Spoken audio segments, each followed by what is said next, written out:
Yo, what's good, fans of fight fans? This is your boy Jake, Trap House Boxing, man.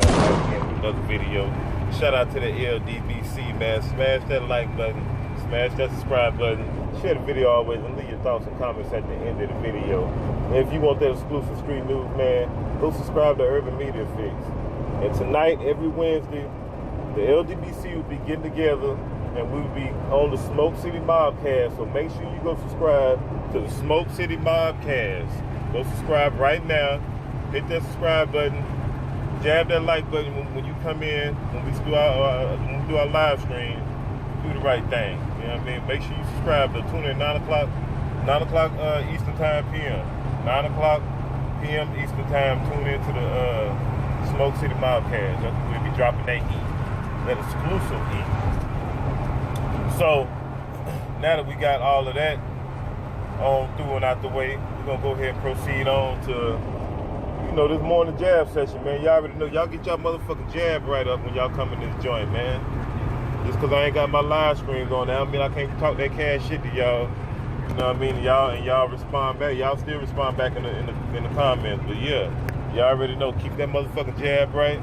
Keep it right and tight, and we're going to goddamn, work off this jab this morning. The morning jab session, man. I'm gonna go ahead and start. Labeling them. I guess putting numbers on them. I think I'm gonna go ahead and do that. I ain't get too much feedback on it. Got one person said yeah, one person said no, but I think I'm gonna do that just because I want to, double back in case I want to direct somebody to a specific jab session to let them know that I already covered a certain topic or whatever.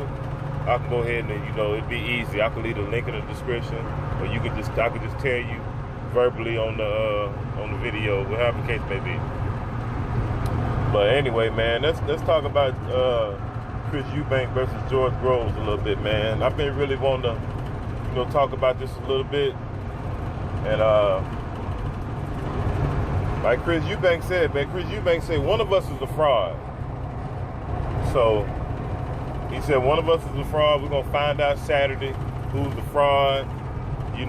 George Groves has been dismissing Chris Eubank a whole lot. They're saying he's too small.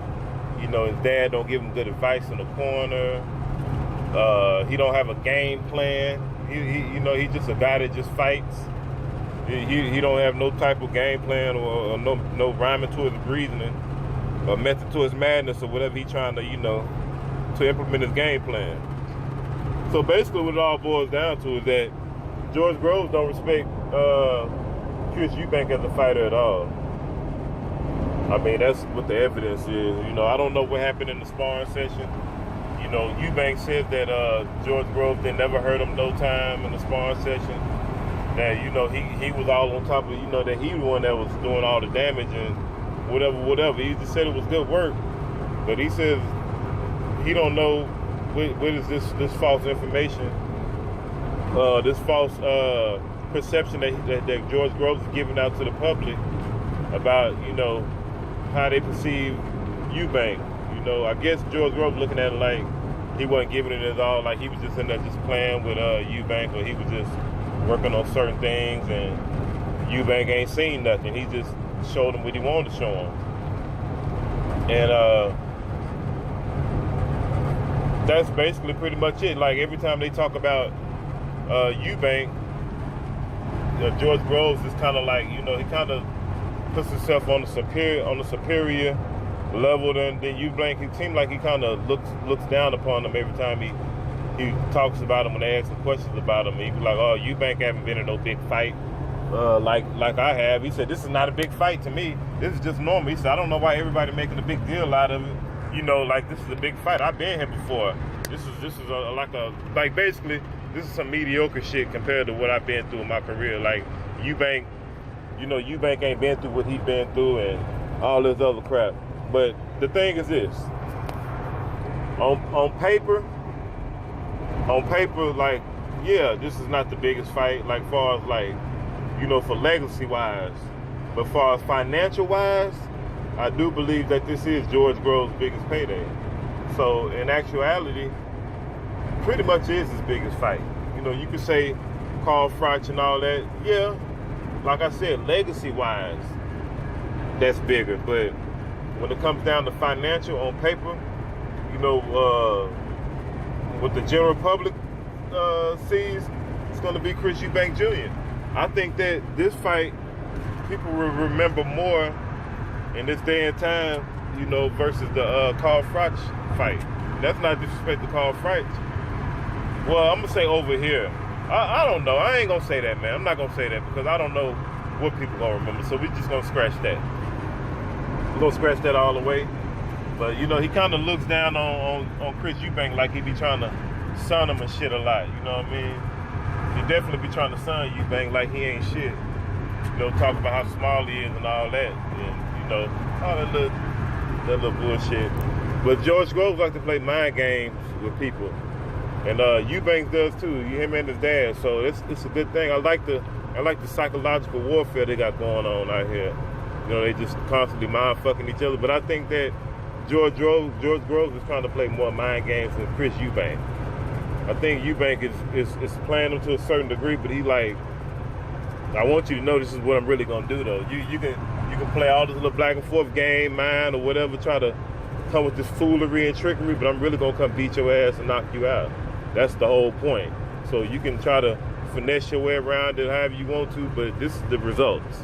That's more like Chris Eubank body language. That's his message. And hey man, like I say, the best man win. I got Eubank, man. I'm going for Eubank in this fight. I was pulling with him before the tournament started, and I'm gonna go ahead and do that. I'm not gonna switch up on him because I believe that Eubank will beat George Groves. I think that Eubank is gonna make George Groves fight at a pace that he really don't want to fight the whole fight. But, you know, according to Josh Taylor, he was saying that George Groves is in good enough condition. He's in better condition than him, and he can fight at that pace the whole fight. It won't be a problem. So, I don't know. We'll see. But I done seen George Groves gas out in fights. So, it's different from sparring than getting in the real deal. You know, the adrenaline is different. So, I don't know, man. But that's just one thing we're going to have to find out and see, man. You know, I just think that Chris Eubank is just going to be, you know, on top of George Groves and push him so deep in the early rounds. And then I think he's going to kind of, you know, not coast in the later rounds, but kind of keep it medium where it's convincing like he won the fight. Like, you know he won the fight. It ain't going to be no up for grabs, no negotiation if he don't knock him out. But to me, I think George Groves' the only way to win is if he try to pull some Billy Joe Saunders shit, which is I don't think he got the boxing ability and the skill set to really just keep Chris Eubank at bay with his boxing skills like that. I don't think he has that. I don't think he possesses those boxing qualities to pull that on Chris Eubank. So I think his only bet outside of that, because I'm not even giving that a solid chance. That's some 50-50 shit, to be honest with you, because I think Chris Eubank has gotten better. I don't think he's just going to allow nobody just to outbox him like that, like the way Billy Joe did. He's gotten better since then, from what I've seen. And I just think that the only way George Groves can win, I don't think he can outpoint Chris Eubank. If he do, then we just going to clear. It's going to be clear that Chris Eubank just wasn't on George Groves' level. George Groves is going to be better than what we thought, than what I thought. But I just think that if it gets down to a war, he gets a lucky punch and hurt Eubank or knock him out cold, ice him. I think that's his best bet, his only bet to win. Other than that, I don't really see him winning this fight. You know, I know he's the bigger guy and all that, but I just don't really see him winning this fight like that. I'm not saying I wouldn't be surprised if he did win, but I don't see it. And you know, I seen Hatman's video. He was talking about that Chris Eubank was overtrained and all that, but I fell asleep watching. I was going in and out, so I couldn't really just, you know, see what he was talking about. I didn't even see George Groves open media workout. Excuse me. So I have to go back and check that out later and tell y'all what I think about that later on today. But as far as that, like I said, I got Eubank winning this fight, man. No disrespect to George Groves, But I think Eubank gonna come through. I think he gonna get that house he wanted off of George Groves' name. And he said that he knocked George Groves out. He gonna buy that house that he had on the premiere video. So we gonna see. You know, best of luck to both of those guys, man. But let's move on a little bit, man. Let's talk about a little something else. Let me see what else we're gonna talk about. Let's talk about Pacquiao real quick. I don't know what's going on with Pacquiao. I didn't really see the videos. I'm hearing it was Mike Alvarado tonight saying he want Lucas Matisse and all this other weird shit. I'm just like, I don't understand what's up with Pacquiao, man. He all over the place. Like at this point, I wish Pacquiao sit his ass down somewhere, man. Like I said, I got a bunch of videos to go back and watch because I've been busy. And I didn't get a chance to see what anybody said about the Pacquiao versus Matisse, you know, all this other crap. So I don't know, man. Pacquiao doing all this cherry picking, man, and he cherry picking Matisse, and Matisse could fuck around and knock Pacquiao out while you bullshitting. I can see him hurting Pacquiao real bad and knocking him out. You know, so I wouldn't just, you know, just overlook Matisse like that, even though he can be outboxed, but I don't know. I don't trust the Pacquiao boxing skills like that anyway. You know what I mean? I always looked at Pacquiao more of a boxer puncher than just a pure boxer. It's my opinion. But I don't know if the Mike Alvarado fight is official yet or what's going on, because I see one video saying it's official, and I see 3 other videos saying he want Matisse. So if it's official, why are you talking about Matisse? Like you ain't got no fight signed or some shit. I don't get that. So, but that's it on Manny Pacquiao. We can go on to Adrian Broner a little bit, talk about this shit a little bit. I don't know exactly what happened. Like I said, I didn't keep up with everything. But I'm going to be all the way brief with this Adrian Broner shit, because I'm not going to go too long on it. I'm not going to hold y'all with this shit. But Adrian Broner, man, look, I'm just tired of... I'm going to blame him because I'm tired of hearing his name even associated with jail, getting locked up, just any type of bullshit. Like, at this point, if you're trying to make a change, bro, your name ain't going to be associated with this type of shit. You know, if you looking for growth and development, your name is not going to be attached with this type of shit, man. I'm going to put it to you like this. Like a pedophile or an old dope dealer or anything that you got priors on your jacket, your history. If you're not that person anymore, you're not going to be associated with that type of stuff. You understand what I'm saying? You're not going to be associated with it. Your name is not going to be linked with it no more.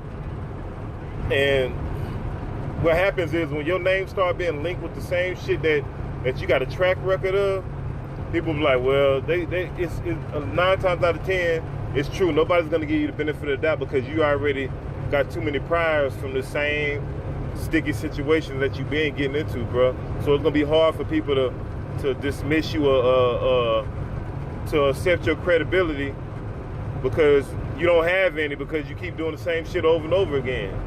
Just like credit cards and all that shit. You fuck your credit up, people they're not gonna send them out to you no more. They just let you burn your own bridges because you showed them what you are about already. So it's just simple math. You know, you don't want your name tied up in this type of shit. You don't want to be involved in it. You don't want to be a part of it. Get away from it. Get away from those people. Be around yourself. Align yourself up with people who have the same common interests, who's equally yoked like you are. You understand what I'm saying? So, I don't know, by Adrian Broner hanging around Lil Baby and NBA Youngboy and all these Kodak Blacks and all these little young ass niggas I don't even know about like that. Man, look, man. Bruh, if y'all don't got the same mindset, which is, I mean, apparently y'all do because y'all hang with each other. But Broner, you older than these cats, bro. You need to be setting an example, man. They supposed to be looking at you like the big homie. You feel me? So, you know, and like I think, shout out to Fanon, I think he said this, man, or somebody said this about Broner, but Broner is not the type of guy like these guys now. Everybody was asking, and somebody was brought it up about somebody was talking about being a casual fan. They asking about AB and shit. They not talking about Andre Ward and all these other guys. They talking about Adrian Broner. What's up with AB? Like, that's what I'm saying. Like, he's a bad example. I wouldn't want my child to think of AB as the face of boxing. I want guys like Andre Ward, Earl Spence, Terrence Crawford, Mikey Garcia's, Oscar Valdez, guys who's carrying themselves in the structural model trainee light. You understand what I'm saying? So the role model light. You don't hear these guys and shit.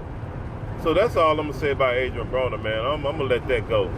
The guy just gotta goddamn get his jab right and get his mind together, man. I'm tired of talking about Adrian Broner. I didn't want to, piggyback on everybody's story and keep talking about the same shit, because I think at this point, it's pointless. I mean, I'm gonna always, try to, say the real to the brother, try to stand him in the right light. But Adrian Broner don't listen to nobody, bro. And I think Fred said this. Shout out to Fred. He was like, Adrian Broner want to listen to motherfuckers who got money. If you ain't got money, he ain't gonna listen to you. And that's fucked up, bro. You gotta be fucking optimistic out here, man. You gotta have an open ear to everything. You can learn from anybody. So you can't be that way. But we're gonna move on from that. Let me see what else is there to talk about. What else is going on in the news feed? What else is going on in the news feed? If y'all missed my Terry Flanagan versus Maurice Hooker interview, go check that out, man. Go check out the Maurice Hooker represents for Dallas, Texas, man, to the fullest. Go check that joint out, man. That shit was fire. He put us down for Dallas, Texas. Now that's Dallas right there. You want to hear that bad Dallas, Texas Bobo? Go listen to Maurice Hooker. He got plenty of it for you. Trust me. He got plenty of it for you. Ain't no soft taco over there. We got my man Caleb Plant. He fighting Porky Medina. That's gonna be a good one. So he can avenge his loss with not his loss. He can avenge Jalen Love's knockout. Cause Porky Medina put Jalen Love to sleep on the canvas about a year ago or so. So he can avenge that for his boy. I know Caleb Plant ain't TMT, but he be over there a lot. He used to be over there a lot. I don't know if he was at one point. But yeah, he's affiliated with TNT, so a lot of people think he is, but he's not. But he can do that, go scrape that. I hope he get that off. I gotta check out. I gotta do a breakdown on that too, man. A prediction of what I think who's gonna win and all that. Even though I'm gonna favor Caleb Plant because I like Caleb Plant. Caleb Plant is very underrated, man. Good boxer, I'd rather represent him. I'd rather push for Caleb Plant. I own American product versus somebody else from the foreign soil. No disrespect to nobody else over there in Eastern Europe or somewhere, but if we got an American, a Caucasian American over here that's doing this thing that's good, I'm a push for him. I'm more familiar. I identify more with him than I do than that's just being real. Those guys push for their guys, so we'll push for our guys. That's just bottom line. What else is coming up? We got Danny Garcia versus Brandon Rios.